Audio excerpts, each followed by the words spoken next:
Hello good morning എല്ലാവർക്കും നമസ്കാരം. എല്ലാവർക്കും നമ്മളുടെ ചാനലിലേക്ക് സ്വാഗതം. അപ്പോൾ ഇന്ന് ഞാനൊരു ഡേ ഇൻ മൈ ലൈഫുമായിട്ടാണ് വന്നിട്ടുള്ളത്.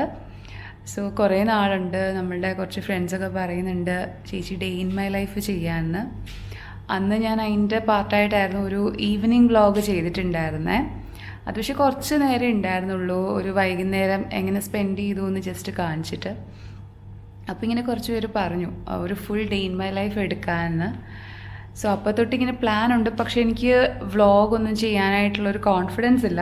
പക്ഷെ എന്തായാലും ഒന്ന് ട്രൈ ചെയ്യാമെന്ന് വിചാരിച്ചിട്ടാണ് ഞാൻ വിചാരിച്ചു okay day in my life ചെയ്യാമെന്ന്. അപ്പോൾ ഇവിടെ ഈദിൻ്റെ ലീവാണിപ്പോൾ, 4 ദിവസം നമുക്ക് ലീവാണ്. സോ ഇന്നിപ്പം ഈദ് കഴിഞ്ഞു, ഇന്നലെയായിരുന്നു ഈദ്. സോ ഇന്നിപ്പം സാറ്റർഡേ ആണ്. ഈദിന് വ്ളോഗ് എടുക്കാമെന്ന് വിചാരിച്ചാൽ പക്ഷെ നടന്നില്ല. കാരണം നമ്മൾ വിചാരിച്ചു ഇന്നങ്ങ് നമുക്ക് ഈദ് സെലിബ്രേറ്റ് ചെയ്യാമെന്ന് വിചാരിച്ചു. അതുകൊണ്ട് ഇന്നാണ് ഞാനിപ്പം വ്ളോഗ് എടുക്കാമെന്ന് തീരുമാനിച്ചത്. സോ എൻ്റെ ഒരു ഡേ എങ്ങനെയാണെന്ന് നിങ്ങൾക്ക് എല്ലാവർക്കും കാണണ്ടേ. സോ നമുക്ക് സ്റ്റാർട്ട് ചെയ്യാം. സോ രാവിലെ എണീറ്റ പാടെ എനിക്ക് ചൂടുവെള്ളം കുടിക്കുക എന്നുള്ളൊരു ശീലമുണ്ട്. ആൻഡ് അത് കഴിഞ്ഞിട്ട് പിന്നെ നമുക്ക് രണ്ടുപേർക്കും ബ്ലാക്ക് കോഫി, അപ്പോൾ കട്ടൻ കാപ്പി കുടിച്ചിട്ടാണ് ഒരു ദിവസം സത്യത്തിൽ സ്റ്റാർട്ട് ചെയ്യുന്നത്. അത് നിർബന്ധമുള്ളൊരു കാര്യമാണ്, ആ ഒരു ചൂടുവെള്ളം കുടിച്ചതിന് ശേഷം പിന്നെ ഈ ഒരു കട്ടൻ കാപ്പി കുടിക്കുക എന്നുള്ളത്. അപ്പം അത് കുടിച്ചിട്ട് കുറച്ച് നേരം ഇങ്ങനെ ഞങ്ങൾ രണ്ടുപേരും ഇരുന്ന് കുറേ നേരം സംസാരിക്കുകയൊക്കെ ഉണ്ടാവും. സോ രാവിലെ അത് ഒന്ന് പീസ്ഫുള്ളായിട്ട് അത്രയും നേരം ഇരുന്ന് പതുക്കെ കാപ്പിയൊക്കെ ഒന്ന് കുടിച്ച് കഴിയുമ്പോഴത്തേക്കിനും ഒന്ന് റിലാക്സ്ഡ് ആവും. പിന്നെ ഇതെൻ്റെ റേഡിയോ ആട്ടോ, എൻ്റെ ഏറ്റവും വലിയ ഫ്രണ്ടാണ്. ഞാൻ കിച്ചണിൽ ഉള്ളപ്പോൾ എല്ലാം ഇത് ഫുൾ ടൈം ഓൺ ആയിരിക്കും. രാവിലെ എണീറ്റ പാടെ ഇതങ്ങ് ഓൺ ചെയ്ത് വെക്കും. എന്നിട്ടാണ് ബാക്കി കുക്കിങ്ങും കാര്യങ്ങളും എല്ലാം. അതിൻ്റെ ഇപ്പോഴത്തെ അവസ്ഥ കണ്ട് നിങ്ങളാരും പേടിക്കരുത്. ബിക്കോസ് ഈ ഒരു കുക്കിംഗ് ചെയ്യുമ്പോൾ ഉള്ള പൊടികളും അതും ഇതും എല്ലാം അതിനകത്ത് പറ്റാറുണ്ട്. പക്ഷേ എനിക്കത് ഭയങ്കര നിർബന്ധം. അതിങ്ങനെ പാട്ട് കേട്ട് രാവിലെ ആ റേഡിയോ കേട്ടിട്ടാണ് ഫുൾ ബാക്കി പരിപാടികളെല്ലാം. സോ അതിങ്ങനെ ഫുൾ ടൈം ഓണായിട്ട് തന്നെ ഇരിക്കുന്നുണ്ടാവും. അപ്പോൾ ഇന്ന് രാവിലെ നമ്മളുടെ ബ്രേക്ക്ഫാസ്റ്റിന് പ്ലാൻ ചെയ്തേക്കുന്ന പുട്ടും കടലക്കറിയാണ്. സോ രാവിലെ അതിൻ്റെ പരിപാടികളൊക്കെ ഇങ്ങനെ നടക്കുവാണ്. സോ അതെന്തായാലും ഇനി ആവാൻ കുറച്ച് നേരം എടുക്കും. അപ്പോൾ ആ ഒരു സമയം ഞാൻ പോയി എൻ്റെ എക്സസൈസ് ചെയ്യുവാണ്. ഞാൻ ഇന്നും ഒരു 20 മിനിറ്റ്സ് എന്തായാലും എക്സസൈസ് ചെയ്യാറുണ്ട്. സോ മെയിനായിട്ടും സൂര്യ നമസ്കാരമാണ് മിക്ക ദിവസവും ചെയ്യാറുള്ളത്. പിന്നെ ചില ദിവസങ്ങളിൽ വേറെ എക്സസൈസൊക്കെ ചെയ്യാറുണ്ട്. സോ മാക്സിമം എന്തായാലും ഒരു 15 to 20 മിനിറ്റ്സ് ആണ് ഡെയിലി ചെയ്യുന്നത്. സോ നമ്മളുടെ എക്സസൈസും കാര്യങ്ങളൊക്കെ കഴിഞ്ഞു. ജസ്റ്റ് ഒരു ബേസിക് സ്ട്രെച്ചിങ് ഒക്കെ ചെയ്യാറുള്ളൂ. പിന്നെ ചില ദിവസം നല്ല മൂഡാണെന്നുണ്ടെങ്കിൽ കുറച്ച് നേരം കൂടെ അല്ലാതുള്ള എക്സസൈസൊക്കെ ചെയ്യാറുണ്ട്. മെയിനായിട്ടും സൂര്യ നമസ്കാരമാണ് ചെയ്യാറുള്ളത്. ഒരുപാട് കൗണ്ടൊന്നും ചെയ്യാറില്ല, ഒരു 10 സെറ്റ്സ് മിനിമം എന്തായാലും ചെയ്യാറുണ്ട്. സോ നമ്മളുടെ പുട്ടും കടലയും ഇപ്പോൾ റെഡി ആയിട്ടുണ്ടാവും, പോയി നോക്കാം. അപ്പോൾ നമ്മളുടെ പുട്ടും കടലയും റെഡി ആയിട്ടുണ്ട്. എനിക്ക് പക്ഷേ ആക്ച്വലി ഈ ഒരു അരിപ്പുട്ടിനേക്കാളും കൂടുതൽ ഇഷ്ടം നമ്മളുടെ ഗോതമ്പ് പുട്ടാണ് കേട്ടോ. അതാണ് എൻ്റെ ഫേവറേറ്റ്. അരിപ്പുട്ടിനേക്കാളും എനിക്കിഷ്ടം അതാണ്. അപ്പം രാവിലത്തെ ബ്രേക്ക്ഫാസ്റ്റ് ഓൾമോസ്റ്റ് സെറ്റായി. സോ ആ ഒരു സമയം നോക്കി നമ്മളുടെ അമ്മുക്കുട്ടി ഇവിടെ എണീറ്റ് വന്നിട്ടുണ്ട്. സോ ഉറക്കത്തീന്ന് വന്ന് ഇങ്ങനെ കുറച്ച് നേരം ഇങ്ങനെ ഇരിക്കുകയാണ്. എൻ്റെ വീഡിയോ എടുക്കുന്നതൊക്കെ നോക്കിയിട്ട് ഇങ്ങനെ ഇരിക്കുകയാണ് ആൾ, ഓരോ ഡൗട്ടൊക്കെ ചോദിച്ച്. സോ ഇനിയിപ്പം മോളെ ഒന്ന് റെഡിയാക്കണം, പല്ലൊക്കെ തേപ്പിക്കണം, കുളിപ്പിക്കണം, അങ്ങനെ കുറച്ച് പരിപാടിയൊക്കെ ഉണ്ട്. അമ്മന് ഞാനിങ്ങനെ വീഡിയോ ഒക്കെ എടുക്കുന്നത് ഭയങ്കര ഇഷ്ടമാണ്. അതുകൊണ്ട് ഞാനില്ലാത്തപ്പം അവൾ തന്നെ ഫോണൊക്കെ എടുത്തിട്ട് ഇങ്ങനെ hi welcome to my video channel എന്നൊക്കെ പറഞ്ഞ് തന്നെയൊക്കെ ചെയ്യാറൊക്കെ ഉണ്ട്. അപ്പോൾ രാവിലത്തെ ബ്രേക്ക്ഫാസ്റ്റ് കഴിക്കുകയാണ്. അമ്മൂസ് റെഡിയായി, കുളിച്ചൊക്കെ കഴിഞ്ഞു. മനുവും കുളിയൊക്കെ കഴിഞ്ഞു, പ്രാർത്ഥന അതൊക്കെ കഴിഞ്ഞിട്ട് എല്ലാവരും കഴിക്കാനിരിക്കുകയാണ്. സോ മനുവിന് ഈ പുട്ടും കടലയും ഭയങ്കര ഇഷ്ടമാണ്. എനിക്ക് പക്ഷേ പുട്ടും കടലയും കോമ്പിനേഷൻ ഒട്ടും ഇഷ്ടമല്ല. അതുകൊണ്ട് തന്നെ ഞാൻ പുട്ടും പഴവുമാണ് കഴിക്കുന്നത്. എനിക്കതാണ് ഏറ്റവും ഇഷ്ടം. പുട്ടും പഴവും കൂടെ കുഴച്ച് കഴിക്കുന്നതാണ് എനിക്ക് ഏറ്റവും ഇഷ്ടം. പക്ഷേ ഇവിടെ ഇവർക്കൊക്കെ കടലക്കറിയാണ് ഭയങ്കര ഇഷ്ടം. എനിക്ക് പൊതുവെ ഈ കറുത്ത കടലയോട് വലിയ താല്പര്യമില്ല. എനിക്ക് വെള്ളക്കടലയാണ് ഈ കറുത്ത കടലയെക്കാളും കുറച്ചുകൂടെ കൂടുതൽ ഇഷ്ടം. പൊതുവേ കേരള എന്ന് പറയുമ്പോൾ എല്ലാവരും പുട്ടും കടലയും എന്ന് പറഞ്ഞാലും എനിക്ക് ആ ഒരു കോമ്പിനേഷൻ വലിയ ഇഷ്ടമല്ല. അതേസമയം ഇപ്പോൾ ഒരു പുട്ടും ചിക്കൻ കറി ആണെങ്കിൽ എപ്പോൾ കഴിച്ചു എന്ന് ചോദിച്ചാൽ മതി. സോ അമ്മൂനിപ്പോൾ വെക്കേഷൻ ടൈമാണ്. ഇപ്പോൾ ഈ ഒരു ജൂലൈ ഓഗസ്റ്റ് അവർക്ക് വെക്കേഷനാണ്. സോ മോളിപ്പോൾ KG2-ലാണ്. അപ്പം ഈ ഒരു വെക്കേഷൻ ടൈം ഞാൻ അവൾക്ക് മലയാള അക്ഷരങ്ങളൊന്ന് തറാൻ വേണ്ടിയിട്ട് അത് എഴുതിപ്പിക്കുന്നുണ്ട്. സോ ഇവിടെ ബാലഗോകുലം പോലെ തന്നെ നമ്മുടെ നാട്ടിലെ ബാലഗോകുലം പോലെ തന്നെ ഇവിടെ ബാലഭാരതി ഉണ്ട്. സോ അവിടെ മലയാളം ക്ലാസ്സസ് ഇവർക്കുണ്ട്. അപ്പം അവിടെ മലയാള അക്ഷരങ്ങളൊക്കെ പഠിപ്പിക്കുന്നുണ്ട്. അതുകൊണ്ട് തന്നെ ഇപ്പം കുറേശ്ശെ അവൾ പഠിച്ചു വരുന്നുണ്ട് അക്ഷരങ്ങളൊക്കെ. അപ്പോൾ രാവിലെ തന്നെ TV കാണണം എന്ന് പറഞ്ഞതിന് ഞാൻ ആൾക്കൊരു പണി അങ്ങ് കൊടുത്തതാണ്, ഇതങ്ങ് എഴുതി തീർക്കാമെന്ന് പറഞ്ഞിട്ട്. അപ്പം കുറച്ച് നേരം അത് എഴുതാനായിട്ട് അങ്ങനെ കുറച്ച് നേരമൊക്കെ ഇരുന്നോളുമല്ലോ. ആക്ച്വലി ഇവിടെ ഇപ്പോൾ ഫ്ലാറ്റിൽ ഇങ്ങനെ കുട്ടികളിരിക്കുമ്പം അവരുടെ സമയം പോകാനായിട്ട് വളരെയധികം പാടാണ്. നേരത്തെയൊക്കെ എന്ന് പറഞ്ഞാൽ ഇവർ കൊറിഡോറിൽ ഇറങ്ങി കളിക്കുകയൊക്കെ ചെയ്യായിരുന്നു. പക്ഷേ ഇപ്പോൾ അതൊന്നും നടക്കുന്നില്ല. സോ ഇങ്ങനെ ഫ്ലാറ്റിൽ തന്നെ ആകുമ്പോൾ അവരെ എൻഗേജ്ഡ് ആക്കി ഇരുത്തുക എന്നുള്ളതൊരു വലിയ ടാസ്ക് തന്നെയാണ്. സോ രാവിലെ അങ്ങനെ അമ്മൂസ് അതൊക്കെ ആയിട്ട് ഇങ്ങനെ ഇരിക്കുകയാണ്.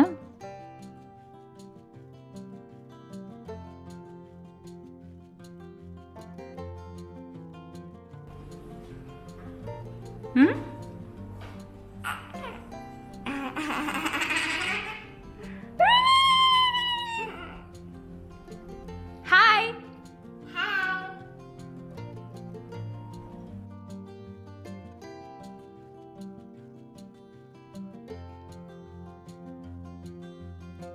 അപ്പോൾ നമുക്കിനി ലഞ്ചിൻ്റെ കാര്യങ്ങളിലേക്ക് കിടക്കാം. സോ ഇന്ന് ഞാൻ ഉച്ചയ്ക്ക് സ്പെഷ്യലായിട്ട് ബീഫ് ബിരിയാണിയാണ് വെക്കാൻ പോകുന്നത്. സോ ഈദിൻ്റെയൊക്കെ കാരണം ഇന്നലെ അങ്ങനെ സ്പെഷ്യലൊന്നും വെച്ചില്ല. അപ്പം ഇന്നാണ് നമുക്ക് ഈദ് പ്രമാണിച്ച് ബിരിയാണി ആക്കാമെന്ന് വിചാരിച്ചു. അപ്പോൾ ഇവിടെ ബീഫ് ബിരിയാണി എല്ലാവർക്കും ഭയങ്കര ഇഷ്ടമാണ്. പക്ഷേ അങ്ങനെ എപ്പോഴും ഒന്നും ഉണ്ടാക്കാറൊന്നുമില്ല, വളരെ കുറവാണ് ബീഫ് ബിരിയാണി ഉണ്ടാക്കുന്നത്. അപ്പോൾ ഇന്ന് എന്തായാലും ബീഫ് ബിരിയാണി ആക്കാമെന്ന് വിചാരിച്ചു. സോ ഞാൻ അതിന് വേണ്ടിയിട്ട് ബീഫും ബാക്കി മസാലാസും മല്ലിയില പുതിനയില അതെല്ലാം കൂടെ വെച്ചിട്ട് ഒന്ന് മാരിനേറ്റ് ചെയ്യുവാണ്. എന്നിട്ട് മാരിനേറ്റ് ചെയ്തതിന് ശേഷം നമുക്ക് അതിനെ ഒന്ന് പ്രഷർ കുക്ക് ചെയ്യാനായിട്ട് വെക്കാം. ഒരു 5 to 6 വിസിൽസ് മതിയാവും ഒന്ന് പ്രഷർ കുക്ക് ആവാനായിട്ട്.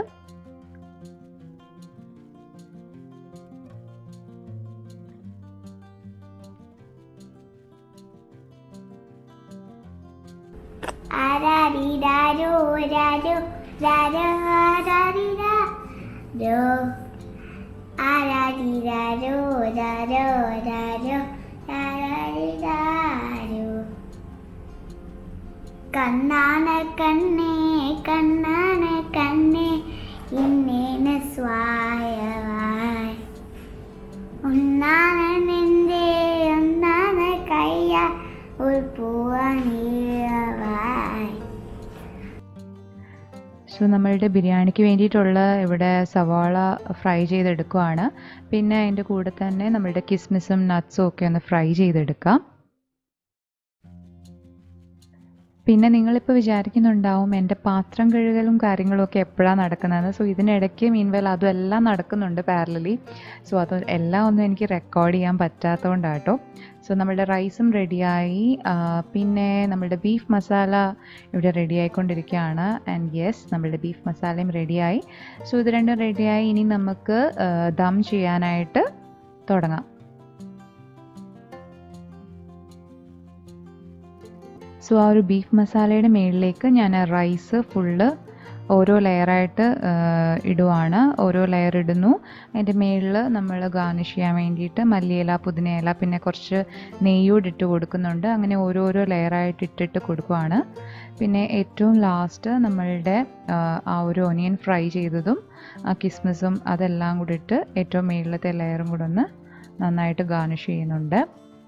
ആൻഡ് അത് കഴിഞ്ഞിട്ട് ഇതൊന്ന് ദം ചെയ്യാനായിട്ട് ഞാൻ വെക്കും. ഒരു 15 to 20 minutes മാക്സിമം അത്രയും നേരം സിമ്മിലൊന്ന് വെച്ചേക്കും. അപ്പം ഇനിയും ഞാൻ പോയി കുളിക്കട്ടെ. ഈ ഒരു സമയം നോക്കിയിട്ടാണ് ഞാൻ പോയി കുളിക്കലും ബാക്കി പരിപാടിയൊക്കെ.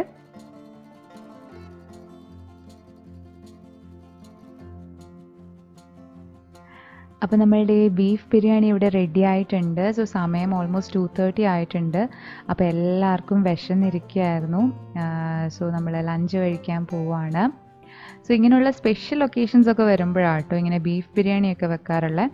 ഇല്ലെങ്കിൽ മിക്കവാറും വെക്കാറുള്ളത് നമ്മൾ ചിക്കൻ ബിരിയാണി അല്ലെങ്കിൽ ഫിഷ് ബിരിയാണി ആയിരിക്കും. പിന്നെ ഇവിടെ നമുക്ക് എല്ലാ ബിരിയാണിയും ഇഷ്ടമാണ്. ഭയങ്കര ബിരിയാണി ഒരുപാട് ഇഷ്ടമുള്ളവരാണ് നമ്മൾ. ഇതെൻ്റെ ചേച്ചിയുടെ മോളാട്ടോ. ഞാൻ പറഞ്ഞിട്ടുണ്ടെന്ന് തോന്നുന്നു ഇതിന് മുന്നേ ഉള്ളൊരു വ്ളോഗിൽ. എൻ്റെ സിസ്റ്റർ ഇവിടെ നമ്മളുടെ സെയിം അപ്പാർട്ട്മെൻറ്റിൽ തന്നെ മേളിലത്തെ ഫ്ലോറിലാണ് അവരുള്ളത്.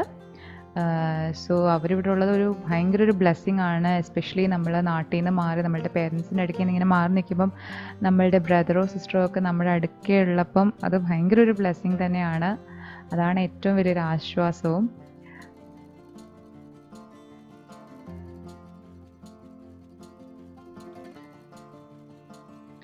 പിന്നെ ഇതിനിടയ്ക്ക് ഇവർ കുറേ നേരം പിള്ളേരിങ്ങനെ അങ്ങോട്ട് തിരിഞ്ഞ് തിരിഞ്ഞ് നോക്കുന്നത് നിങ്ങൾക്ക് കാണാമായിരിക്കാം. ബിക്കോസ് അവിടെ ടി വി ഓണാണ്. സോ മിക്കവാറും നമ്മൾ സോഫയിലിരുന്ന് തന്നെയാണ് കേട്ടോ എപ്പോഴും കഴിക്കുക. സോ ഞാൻ പറഞ്ഞു ഇന്ന് ഞാൻ വീഡിയോ എടുക്കുന്നതുകൊണ്ട് നിങ്ങളെല്ലാവരും ഇവിടെ ഡൈനിങ് ടേബിളിൽ ഇരുന്ന് കഴിക്കണമെന്ന് പറഞ്ഞുകൊണ്ട് ഞാൻ അവിടെ പിടിച്ചിരുത്തിയേക്കുവാണ്. അപ്പോൾ അതിഷ്ടമായിട്ടില്ല. രണ്ടാൾക്കും അവിടെ പോയിരുന്ന് കഴിക്കണമെന്ന് അതിനിടയ്ക്ക് പറയണുണ്ട്. എനിക്ക് തോന്നുന്നത് നമ്മളൊക്കെ മിക്കവരും അങ്ങനെയൊക്കെ തന്നെ ആയിരിക്കും അല്ലേ. ഡൈനിങ് ടേബിളിന് പകരം മിക്കവാറും സോഫയിലിരുന്നൊക്കെ ആയിരിക്കും നമ്മളെല്ലാവരും കഴിക്കാറുള്ളത്.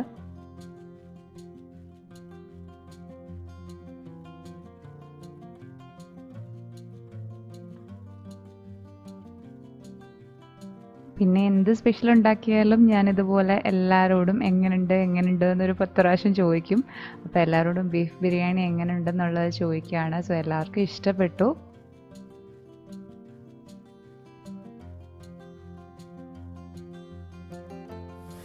അങ്ങനെ ഒരു ഹെവി ലഞ്ചായിരുന്നു. അപ്പോൾ ബിരിയാണിയൊക്കെ കഴിച്ചിട്ട് കുറച്ച് നേരം അങ്ങനെ വെറുതെ ഇരിക്കുകയായിരുന്നു. നല്ല ക്ഷീണം, ബിരിയാണി കഴിച്ചതിൻ്റെ ക്ഷീണമാണ്.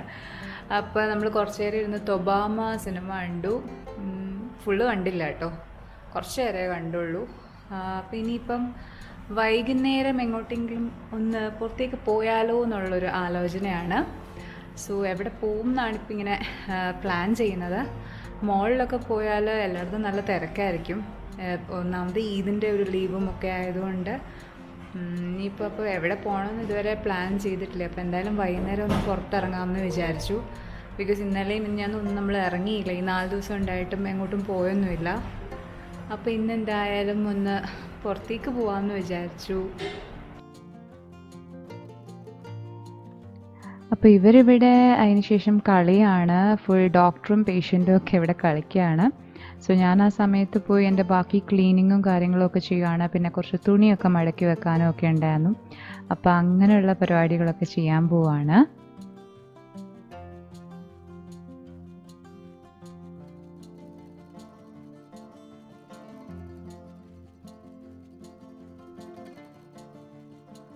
സോ വൈകുന്നേരം ആ ഒരു ബിരിയാണിയുടെ ക്ഷീണമൊക്കെ മാറാനായിട്ട് ഒരു കട്ടൻ ചായ ഒക്കെ കുടിച്ച് കഴിഞ്ഞിട്ട് പിന്നെ ഞങ്ങൾ പതുക്കെ പുറത്തേക്ക് ഇറങ്ങി. സോ നമ്മൾ പിന്നെ പ്ലാൻ ചെയ്തു എങ്കിൽ നമുക്ക് ബീച്ചിൽ പോകാമെന്ന് പ്ലാൻ ചെയ്തു. ബിക്കോസ് കുട്ടികളുമായിട്ട് ബീച്ചിലൊക്കെ പോയിട്ട് ഇപ്പോൾ ഒരുപാട് നാളായി, ഒരുപാട് മാസങ്ങളായി എന്ന് പറയാം. ജസ്റ്റ് ഒരു ദിവസം ഒന്ന് മോളുമായിട്ടൊന്ന് ഒരു ഗ്രോസറി ഷോപ്പിങ്ങിന് ഞങ്ങൾ ലുലുവിലൊന്ന് അവളെ കൊണ്ടുപോയതേ ഉള്ളൂ. അല്ലാതെ എങ്ങോട്ടും കൊണ്ടുപോയിട്ടില്ല. സോ നമ്മൾ വിചാരിച്ചു കുട്ടികളായിട്ട് ബീച്ചിൽ പോകാമെന്ന്. ബിക്കോസ് കുറേ നാളുണ്ട് അവർ പറയണു ബീച്ചിൽ പോകണം എന്ന്.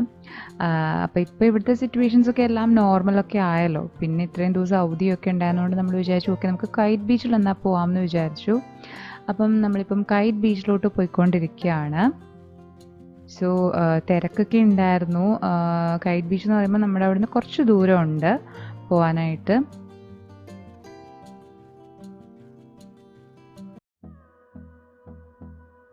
അപ്പോൾ ഇതാണ് നമ്മളുടെ കൈറ്റ് ബീച്ച്.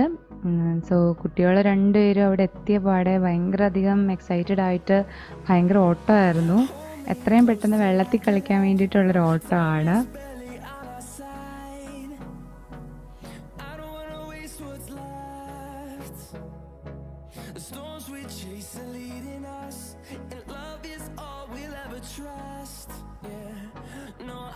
ആക്ച്വലി നമ്മൾ ഇത്രയും ക്രൗഡൊന്നും അവിടെ പ്രതീക്ഷിച്ചിട്ടുണ്ടായിരുന്നില്ല. ഞങ്ങൾ എത്തിയപ്പോൾ ഓൾമോസ്റ്റ് ഒരു 6:30 ഒക്കെ ആവാറായിരുന്നു. അപ്പോഴേക്കും കുറേ പേരൊക്കെ പോയി. ബട്ട് സ്റ്റിൽ എന്നിട്ടും ആളുകൾ ഉണ്ടായിരുന്നു നല്ലോണം. ഈദിൻ്റെ ഒരു അവധിയൊക്കെ കൂടെ ആയതുകൊണ്ടാകാം ഒരുപാട് പേരുണ്ടായിരുന്നു.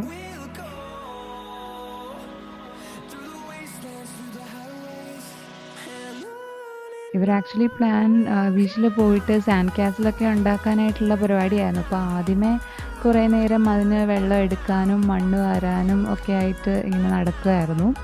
അപ്പോൾ ആദ്യമേ അങ്ങനെയൊക്കെ ചെയ്തു. പക്ഷേ കുറേ കഴിഞ്ഞപ്പോൾ പിന്നെ ലാസ്റ്റ് വെള്ളത്തിൽ കളിയായിരുന്നു. ഫുൾ സാൻഡ് കാസിലൊക്കെ അവിടെ ഉപേക്ഷിച്ചിട്ട് പിന്നെ ഫുൾ വെള്ളത്തിലിറങ്ങി ഭയങ്കര കളിയായിരുന്നു. ആൻഡ് എനിക്ക് തോന്നുന്നു അന്നത്തെ ദിവസം ശരിക്കും ഇവരാണ് ഏറ്റവും അധികം എൻജോയ് ചെയ്തതെന്ന്. ഞാനങ്ങനെ വെള്ളത്തിലൊന്നും ഇറങ്ങിയില്ല, ബിക്കോസ് എനിക്ക് വീഡിയോ എടുക്കേണ്ടതുകൊണ്ട് ഞാൻ വെള്ളത്തിലൊന്നും ഇറങ്ങിയില്ല. പക്ഷെ ഇവർ അവരുടെ മാക്സിമം എൻജോയ് ചെയ്തു. ഒരു എന്താ പറയുക, അവർക്ക് കുറേ നാളുകൾക്ക് ശേഷം ഒരു ഭയങ്കര അധികം ഫ്രീഡം കിട്ടിയ മാതിരി ഒരു ഫീലിംഗ് ആയിരുന്നു അത്.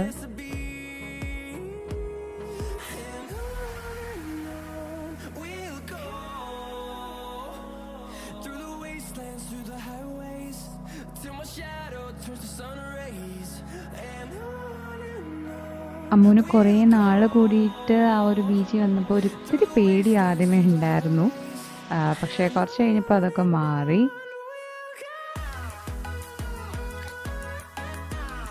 ദച്ചു അവിടെ സാൻഡ് കാസിൽ ഉണ്ടാക്കുന്നതിൽ ഭയങ്കര ബിസി ആയിരുന്നു. അപ്പോഴാണ് അതിനിടയ്ക്ക് വെച്ച് ആ സാൻഡ് കാസിൽ തകർന്നു പോയി.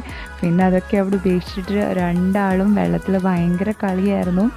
പിന്നെ നമുക്ക് തിരിച്ചു പോവാം എന്നുള്ളതൊക്കെ ആയപ്പോഴേക്കും രണ്ടാൾക്കും പോവണ്ട എന്നുള്ള മാതിരിയായി, ഭയങ്കര കളിയായിരുന്നു. സോ നമ്മളൊരു 7:30 ഒക്കെ കഴിയുന്നിടം വരെ അവിടെ തന്നെ കളിക്കുമായിരുന്നു കുട്ടികൾ.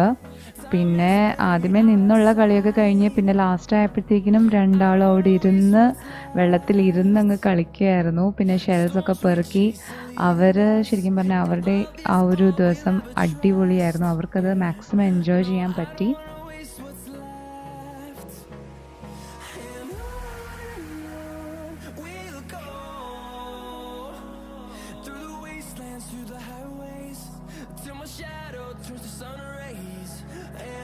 സോ ഈ ഒരു day in my life actually എനിക്ക് തോന്നുന്നു കുട്ടികൾക്കായിരുന്നു ശരിക്കും ഒരുപാട് എൻജോയ് ചെയ്യാൻ പറ്റിയത്. ആൻഡ് അത് കാണുമ്പോൾ നമ്മളും ഒരുപാടധികം ഹാപ്പിയാണല്ലോ, ബിക്കോസ് ഇപ്പോഴത്തെ ഈ ഒരു സമയത്ത് അവർക്ക് ഇങ്ങനെയുള്ള കുഞ്ഞു സന്തോഷങ്ങൾ എത്രത്തോളം വലുതാണെന്ന് നമ്മൾ മനസ്സിലാക്കുവാണ്. സോ ഇതായിരുന്നു എൻ്റെ ഒരു ഡേ ഇൻ മൈ ലൈഫ്.